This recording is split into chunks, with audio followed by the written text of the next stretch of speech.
Where I left off on the last video was the weaving part.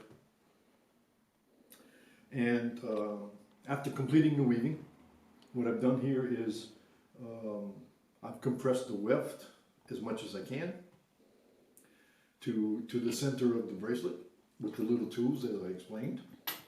I've done the traditional silversmithing bit by completing the clasp and attaching it to the bracelet. And what I've done is, normally when I do this is I solder the ends of each ends of the bracelet, and then I put the two bits on. So now I'm to the point where I'm going to start the finish, polishing. But what I've done is, after the weaving is completed, is to anneal the entire bracelet. And then, to clean that up, I use diatomaceous earth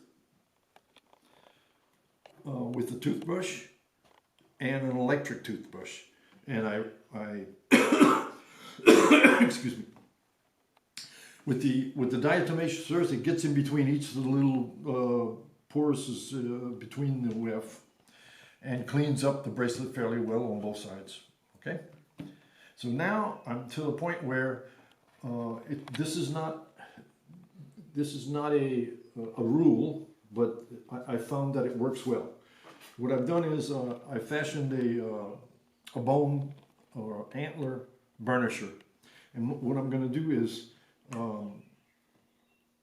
to gently push against. This is a piece of wood, oak, with a piece of leather on it, and what I'm going to do is gently go with the weft instead of this way. I'm going to go with the weft and set the weft into the warp. So you just want to gently push against the warp. Push the weft down. You don't want to do a lot of back and forth, because what it'll do is it'll warp the weft, and it won't.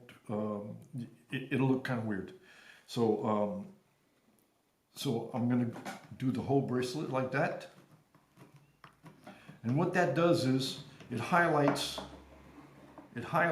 the skipped spaces on the weft, and it makes the pattern all that more visible.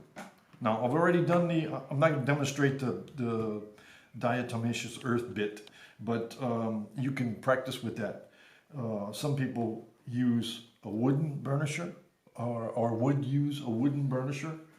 I found that a wooden burnisher with the silver hardwood, even if it's hardwood, oak or hard hickory or something, the wood breaks down. The metal breaks the wood down, and you have to continually refashion. With the bone or the antler burnisher, it doesn't. It stays. I polish that. It stays, you know, for months and months. So I'm going to burnish all of this.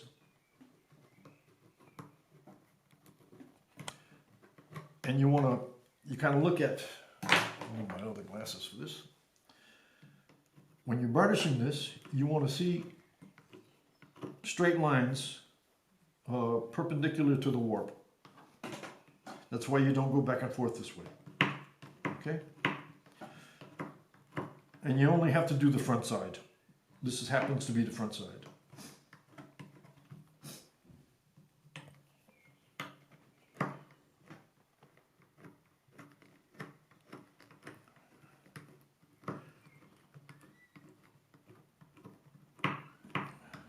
Okay, and what that does is it hardens the bracelet again.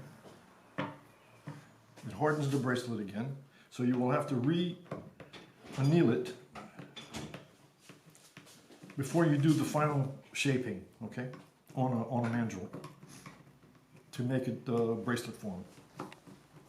And you can see how it's tightening up the metal. It's working the metal so that it's hardening, okay.